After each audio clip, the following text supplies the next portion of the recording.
Good evening out there, everybody, and welcome to another episode of A Real Point of View.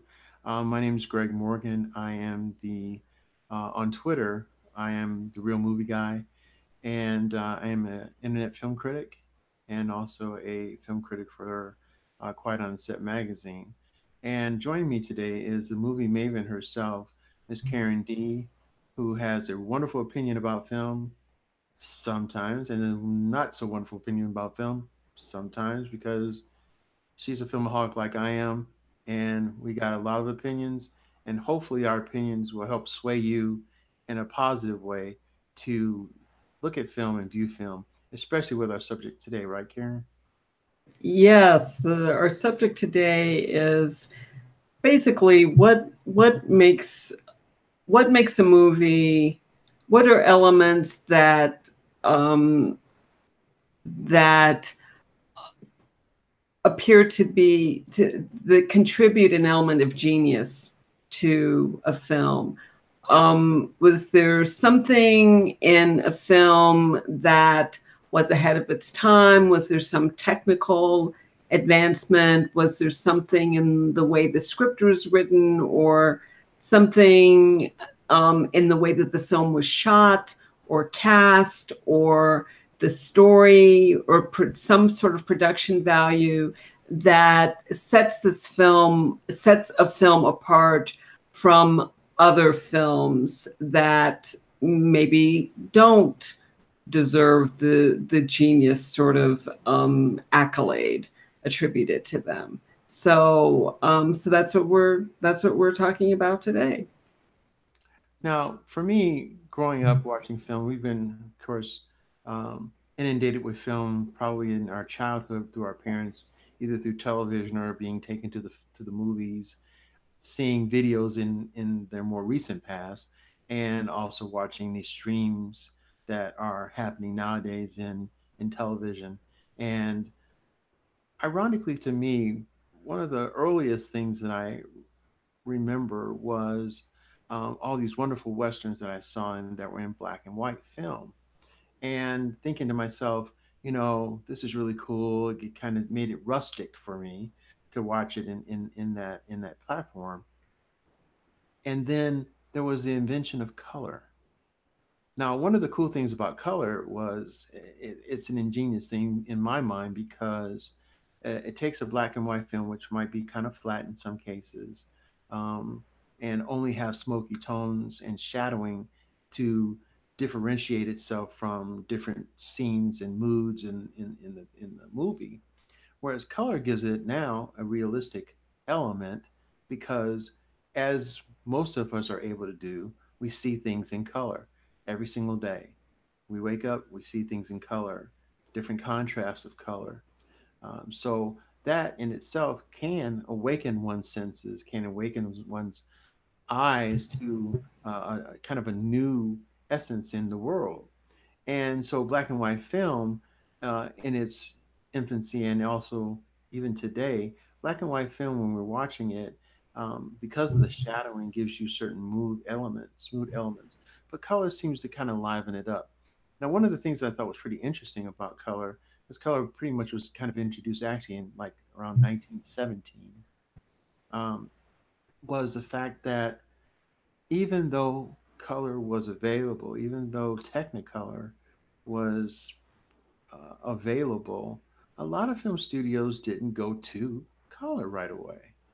Um, this is a nuance, this new medium to bring more viewers to the screen in this beautiful Technicolor. A lot of films industries, or I should say, film studios, still elected to do things in black and white.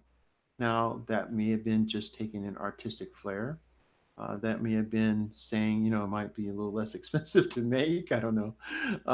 But I just thought it was interesting because, you know, probably the most prominent film that came out in 1939 was a film I know, Karen, I know you really like this film, and it's one of my wife's favorite films, is the combination of both, and that was The Wizard of Oz. Yeah. So you go from this really moody kind of dark and stormy essence to coming into this beautiful light, this bright sunny day. Now it wasn't so good for the Wicked Witch, but it was a bright sunny day when the house fell on her. But it was still a bright sunny day in color, you Mm. know, and seeing uh, the people and residents of Oz, like the different communities. That was really cool. The Yellow Brick Road was actually yellow. We could see that it was yellow. Hmm. And so you've got to think, what were the people thinking back then in 1939, 1938, when they're seeing this beautiful color? And yet they didn't realize that color had been in existence for film long before that. Kind of crazy, but I think it's ingenious. It's an ingenious invention that has captivated and actually added, in my opinion, a lot to cinematography over the years. You know, it's interesting that you bring that up because I think that especially when movies started being shown, you know, there were all sorts of like marketing names for color. There was Technicolor, there was, you know, Panavision, there was, you I think know, there was other cinema color. Mm-hmm. cinema color, right? So other names for color. But I think, you know, just you know the use of this was somewhat controversial because you know you had those film purists that sort of felt like you know well like the color's too jarring, it takes away from the realism of the story. It you know it looks fake, it looks you know it's too vivid, it's too you know those sorts of things.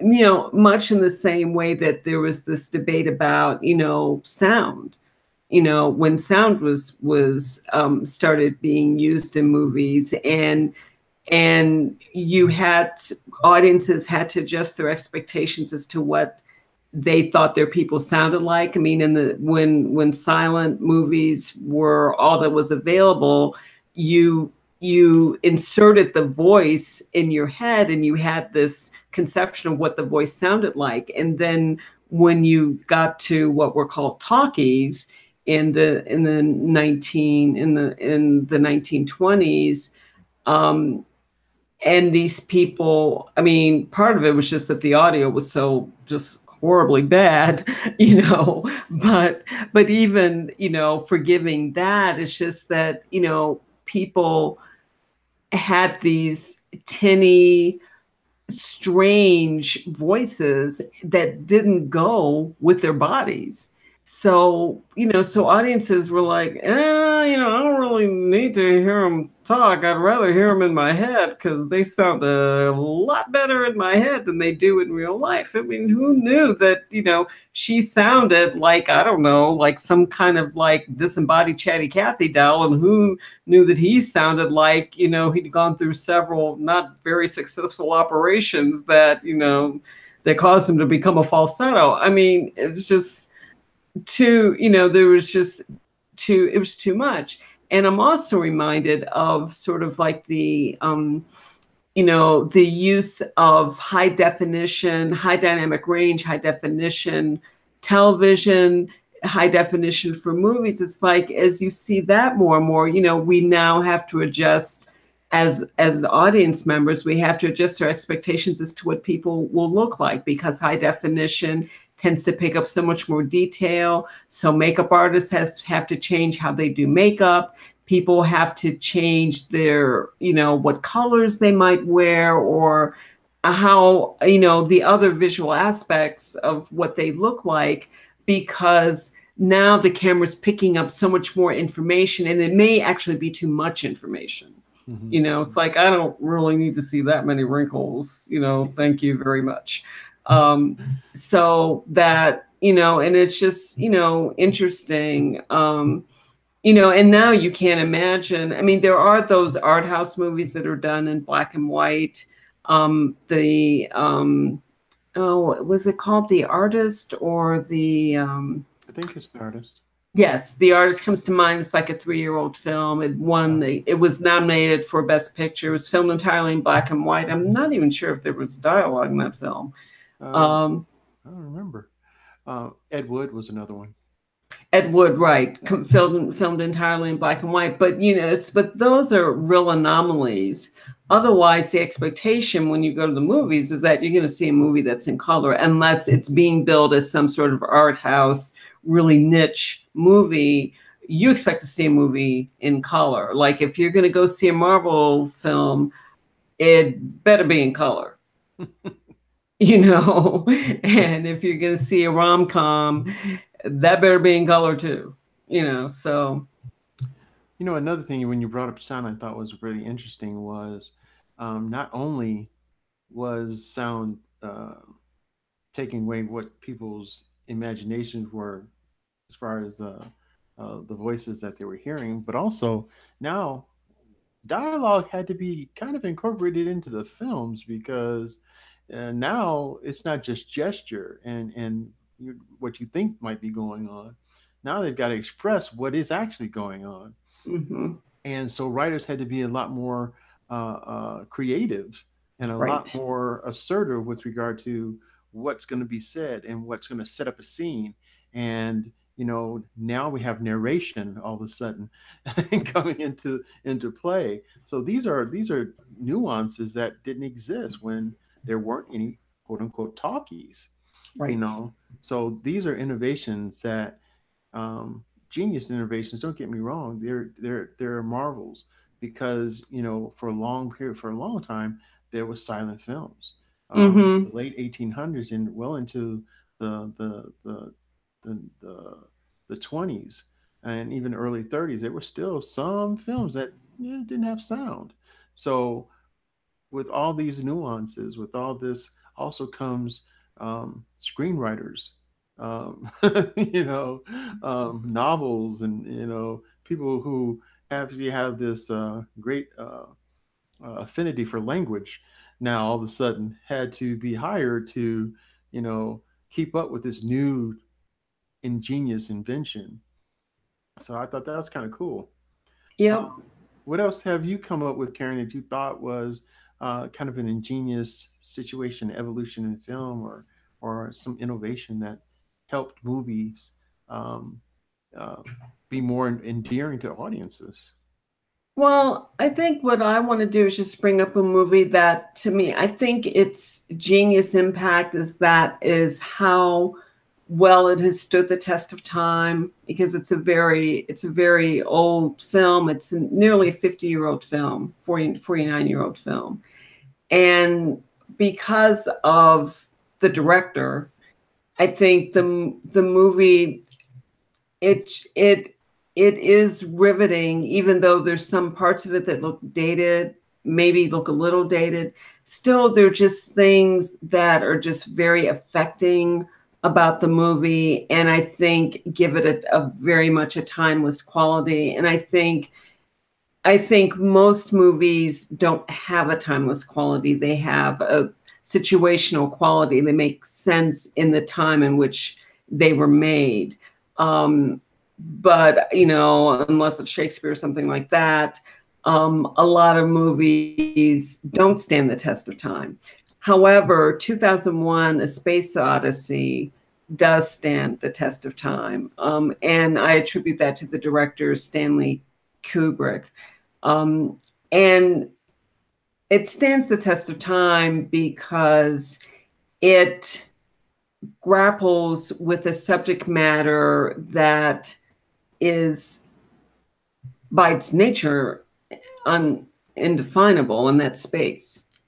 And this movie is an ode to space. But what is space? I mean, really, to be perfectly honest, space is, as far as we're concerned, the absence of anything that we actually attribute to what we laughingly call life.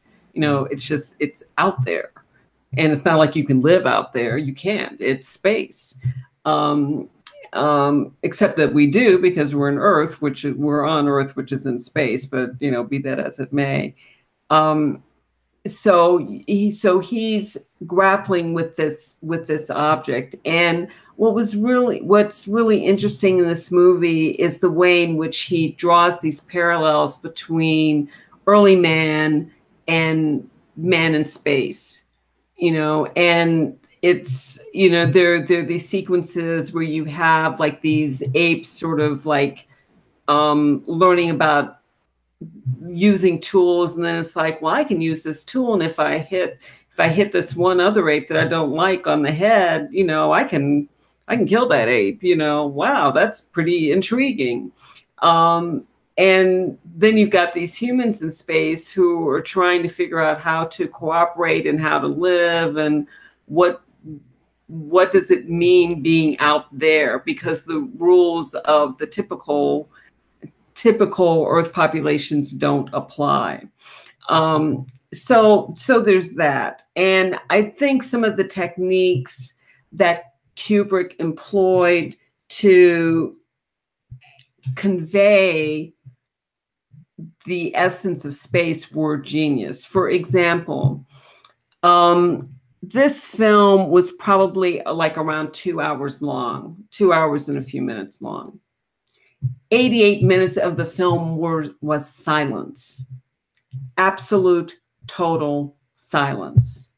Not a note of music, not a pin drop, just silence.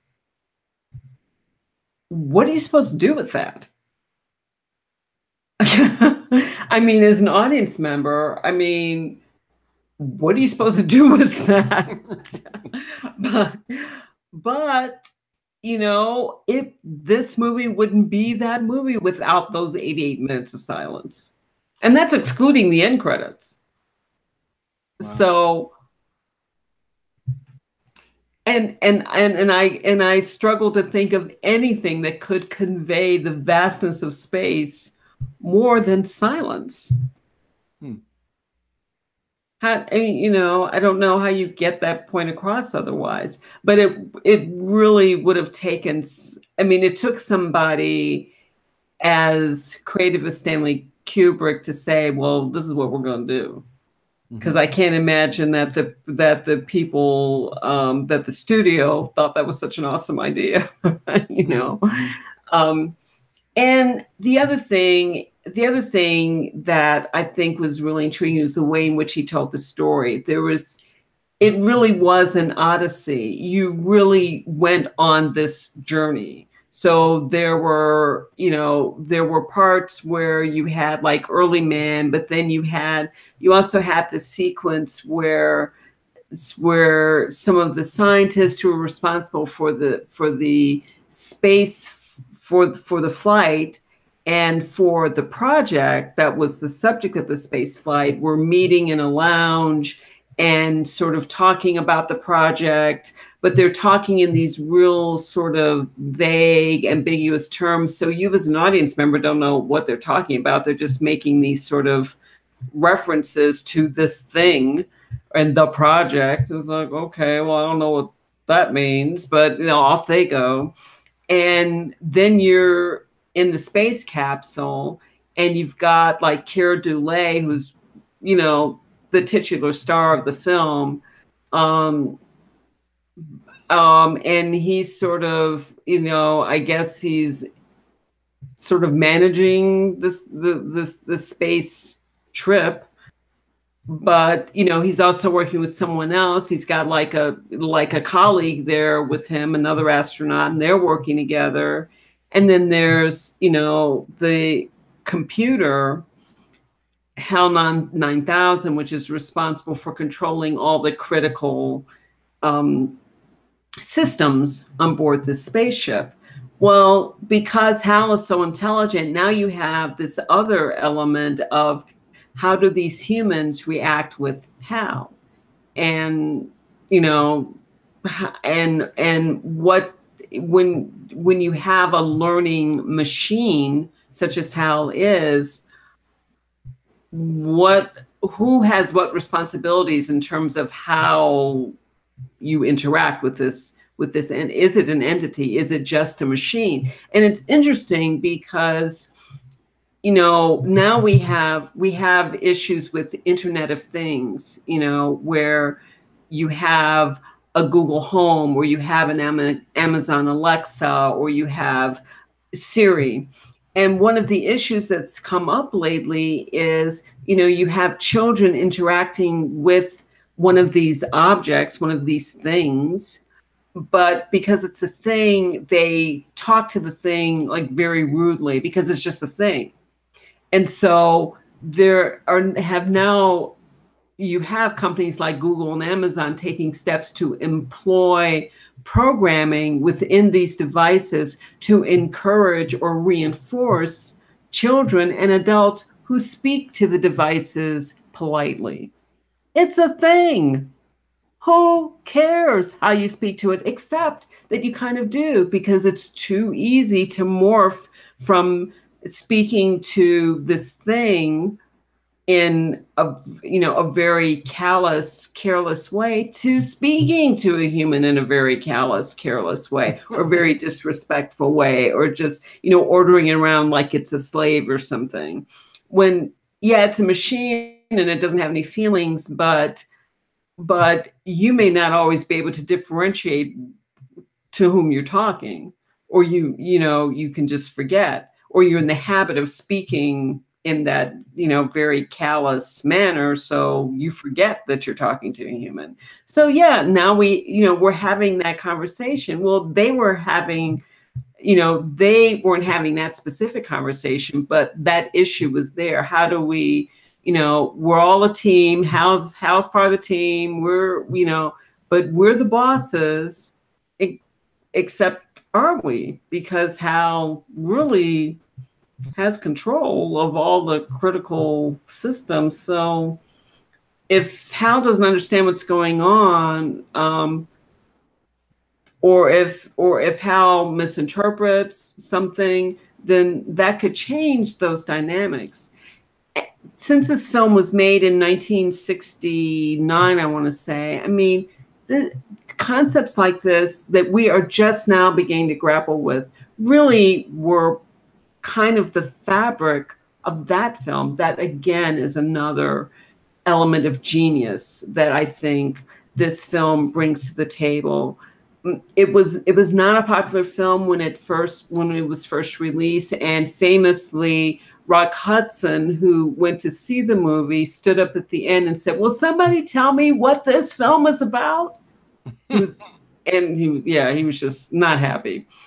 So, and it did not do well at the box office, and it was that close to being pulled from theaters when the studio sort of got talked into continuing the run, because maybe like teenagers were kind of like intrigued by it, because it was like a cool film to take drugs to, frankly. That's what brought people into the theaters. Wow, if I can like get like score some LSD or some acid and then watch this film, it could be really crazy, man. So there you go. But yeah, I mean, this film, like I said, is nearly 50 years old, and it's so worth watching because it's like, you really have to, I mean, I wonder, I'm fascinated and almost horrified at the same time that this is actually a film. It's like, what, Stanley, do you need your meds today? Do we want to rethink this film after you've had your meds and maybe try some different approaches? Because like the whole silent thing is not really working, except it does. It really, really does. So it's like, oh wow. And all the darkness, the way, the very just sort of limited ways in which people verbalize different things, really interesting. And it just yells out space, space, space, space. There, the what you think of are the rules don't exist because we're in space. Question: what drove you to even watch this film in the first place? That's a good question. I've always liked films about space. So That's that really okay, and I'm sorry, I didn't mean to cut you off. So did you like that movie that came out recently with George Clooney and um, with Sandra Bullock? Gravity. I love that movie. But that movie owes so much to 2001: A Space Odyssey. I'm not sure that Gravity would exist but for 2001: A Space Odyssey. In comparison to the two movies, which one did you like more? Um, I probably like Gravity a little bit better, but it's very, very close. I like Gravity a little bit better because, for one, I really like Sandra Bullock, and and I just remember feeling physically just like affected by Gravity, like holding my breath because it's like if she can't breathe, and I'm like, is she good? You know, when is she gonna breathe? And I'm like, I could just remember being in the theater and just like, okay, you're not in the space, you're not in the ship. You, Karen, can breathe. So, you Oh, know, get right, back right, to breathing. So, right, right. you know, so there's that, and I think there have been some advances in terms of how we film space and how we conceive of you know the world beyond Earth, because we've advanced due to space exploration, and we I mean, Neil Armstrong hadn't been on the moon when 2001: A Space Odyssey was released in theaters. It was several months after the film's release that Neil Armstrong walked on the moon. But 45 years later, or whenever Gravity came along, we've had several missions to the moon. We've had probes of Jupiter and Mars. So yeah, those things are going to inform how we look at space. Hmm. And I think those things were brought to good use in Gravity. The filming, the cinematography was just stunning to me, just absolutely stunning. But I think its father was 2001: A Space Odyssey. Hmm. Cool. I wanted to go back to color for a minute and not overdwell, but I was thinking about how color has changed, obviously, how we view films. But even prior to color coming into its own early on, we had colorization.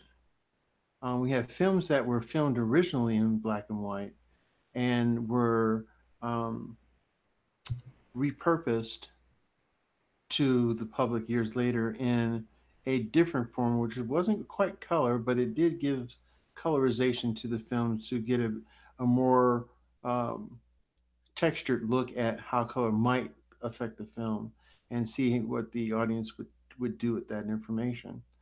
But I thought about different films that I liked over the years, and especially films that I liked in black and white. And there are two films in my mind that I would never want to see colorized. Don't know how they would look in color. I can envision it in my mind how they would look, but I think here's where some of the issue, and maybe some of the reasons why having the technology and utilizing it sparingly was maybe done back in the late 20s, early 30s, was because of how I saw the film the first time. I love the film for what it's worth. These two different films, and I love the shading and the the corners and angles and close-ups and all the wonderful things about film. And I don't think I would enjoy them in color. So one of the films is a movie with Jimmy Stewart called Winchester 73. It gives an old account of old Kansas City and Dodge City and um, the different characters of the time and the era. To me, it seems like it made sense for it to be in black and white because it is giving us a brief glimpse at history in the West back in the 1800s. Um, but also, too, the other film, which had a impact on me and is one of my favorite films of all time. But I think being in black and white gave it a certain character, and that's To Kill a Mockingbird. I don't think I would really want to see that in color. I'm not saying that I would shun it by any means, but at the same time, I think it's splendor and its magnificence is in its black and white original form.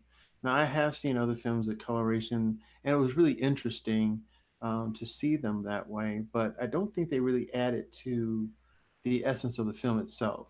And I think ultimately, for me anyway, it's how I view the film and what I get out of what's going on and being more engrossed into the story itself as opposed to the visual platform. But at the same time, still that visual platform still seemed to give that dialogue another character or personality to me without having to be in color. So that was just my added thing. I wanted to talk about color for a moment. Well, I can think of a whole host of films that I would never want to see colorized. I remember, I mean, that was like a real trend, like in the 80s, I think. Mm-hmm. There, and in fact, I think it wasn't TNT, it might have been TBS, or maybe it was TNT, would like do like a whole host of like colorized movies. And I hated every single one of them. There's not one of those movies that they colorize that where I thought they did the movie justice. Mm-hmm. Ever, but partially because the colorizing technique was so bad, so the color wasn't great. And also, it's like, there was this whole like thing where people were doing it because it could be done. And Right. it's like, and I can just remember, especially back then, just saying, okay, where's the color control on my television? Because I need to just, take the color out so I can see this movie in black and white, because that's the only way it makes sense to me. I mean, like the movie Suspicion, Alfred Hitchcock. Don't even Yeah. think about colorizing that. Are you freaking kidding me? No, Those deep useless. tones, right? Those deep tones really mattered in spaces in that movie. Right. Um, Spellbound, another Of one. human bondage. Yeah, you're right. We could probably keep going on pretty good. Mm-hmm. But yeah, there's just some wonderful things. Now, I'm a big fan of Gregory Peck, and I know a few of those movies aforementioned where Gregory Peck is in those movies. But there's a movie with Gregory Peck, and I really love this movie too. Gregory Peck, Charlton Heston clash in this film called Big Country. Mm-hmm. Now, obviously, we're in an era where black and white is still being utilized in these films, and these films are in the 50s, and black and white is still being utilized quite right readily in film. And I think it was to make a point about dramatization. But Mm-hmm. um, this movie, I don't think I would have wanted to see it in black and white. Right. Um, is it because it's my first impression of the film when I'm watching it? Maybe so, but I think what was going on in that film really was the color was important. I think if I remember correctly, one of the clashes in the film had to do with water rights, and so Mm-hmm. now we're looking at this beautiful river, this beautiful stream or whatever that's on this property that's in between these two feuding families, and yet the person who owns the property in the middle is someone totally different. So each side treats that person wonderfully, but yet each side wants to kill each other for the rights to that water. Mm-hmm. So you're seeing the big country, even in its title. When the movie first starts, there's a stagecoach that's driving, and you see these beautiful horses, and they're amber color, just galloping. And so you're seeing them galloping in this big country, in this vast, beautiful green, stuff like that. Yeah, I think color makes sense. And to me, that would have probably not done as well in black and white because I think they want you to see how big it is. They want you to see the vibrant colors and the essence of the reason why these people fought so hard to get this land. That was really important to be in color, I think. So, yeah, I don't think that would work as a black and white film. Right. Well, to me, I mean, it's like I'm also reminded of, like, say, Basil Rathbone, who's one of my all-time favorite movie stars. I just adore Basil Rathbone, who, he was famous as Sherlock Holmes, and he was also famous as the Sheriff of Nottingham in the movie Robin Hood. Now, the Sherlock Holmes films, you're talking about black and white, and I've got zero interest in seeing those films that were originally filmed in black and white, filmed in color at all. The whole point of Sherlock Holmes to me is black and white. We're talking foggy London town and, shadows and, and then the play of light on those shadows. And black and white really conveys that in a way that, in my mind, color just doesn't.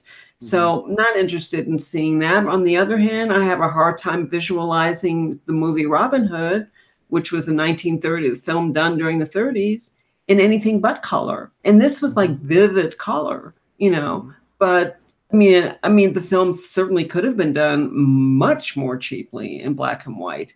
But part of the thrill of that film is color. The movies about the circus, especially movies done in the 30s and the 40s, could have easily been done in black and white. But do you really want to see a movie about the circus in black and white? No, you kind of need to see it in color because it's larger than life. It's bigger than life, and there are all these bright, arresting things that grab your attention. Well, color grabs your attention in a way that black and white doesn't, in ways that black and white doesn't. So, yeah. So, yeah, there are plenty of films where it makes sense for them to be filmed in color or to see them in color. But I still have a hard time thinking of a film that was originally done in black and white that actually was improved with colorization. Hmm. I agree. Last thing I wanted to mention, because we're kind of running out of time here, um, talking about bigger than life with regard to film, is 3D, the 3D effect. Now, I'm a person that wears glasses, and so it's a little bit harder for someone like me to be able to enjoy 3D as well because of whatever my quote unquote stigmatism or whatever my uh, visual debility is. But the difference between the 2D, the 3D, and IMAX 3D has made a little change for me. Regular 3D with the old 3D glasses, trying to watch those in the theater was always very tedious. And obviously, you see if you weren't wearing the glasses, everybody had like almost like a triple color shadow to their bodies.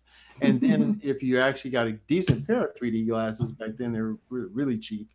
Um, a lot of the color you saw was like the little spiral color within the glasses itself. Yeah, it helped the people get better, but then there's this other shadow over here that was so different, and so it just wasn't a very enjoyable experience. So last thing I wanted to say about it was I had a very enjoyable experience in an IMAX theater, and I went with my wife to see the Black Panther, which is a Marvel movie. Which, as you alluded to, Karen, you just don't want to see Marvel movies in black and white. Well, now I'm seeing it in color, vivid color, but also seeing it in 3D. And I must admit, the IMAX effect of 3D, and this is my genius moment, was so giving for me. Having always had problems in the past watching 3D movies, was hemming and hawing whether I would do this or not. But I said, sometimes you just have to go for it. And so my wife and I both went for it, and I couldn't believe how probably easily 6 or 7 moments in the film, I felt like I was marching with them. Hmm. I felt like the the saucer that or the spaceship that they were driving, or whatever you want to call it, spaceship plane. Um, I could see it going over, and sometimes you watch it go, but this was something like it was, I was going with it and seeing all this territory. I was like, whoa. And then they're coming into a room, and it's like I was coming into the room like a guard with them. So this was one of those experiences in 3D, which is in my mind, a genius moment in film, because you can see film in three-dimensional. But this IMAX three-dimensional was much more giving to me visually, that if I do go see another 3D movie, it will be in IMAX, because I actually truly felt the experience that other people, I guess, have been experiencing for years and was never able to experience and visually see well. And this time that happened for me. And I was sitting back there watching this, feeling like this, and having my wife grabbing my shoulders every time she goes, oh, ooh, ooh, whoa, oh, go, oh. because she's experiencing it, and we're both going back like this. Like, well, why are we doing like that in our seats? Because we're not in the movie, but it sure felt like we were, and that's the whole point. So, yeah, I love the 2D wonderful colors and vivid artistry of cinematography and cinematic essence now. But that IMAX 3D experience, that was a genius moment for me. That was a moment of enjoying a film and feeling aesthetically more a part of it. Hmm. Well, I mean, I saw Black Panther in IMAX, but 2D IMAX, and I avoided 3D IMAX because I'm not a fan of 3D. I I've seen some 3D movies. Sometimes the experiences were okay. Sometimes they weren't okay. I think. I mean, to me, I wouldn't go see a movie because it was available in IMAX 3D. It depends on the director. 'Cause there's some directors that are much better with 3D because they know how to use it as a tool, and it's not just and not as a gimmick. And there are other directors that just don't know.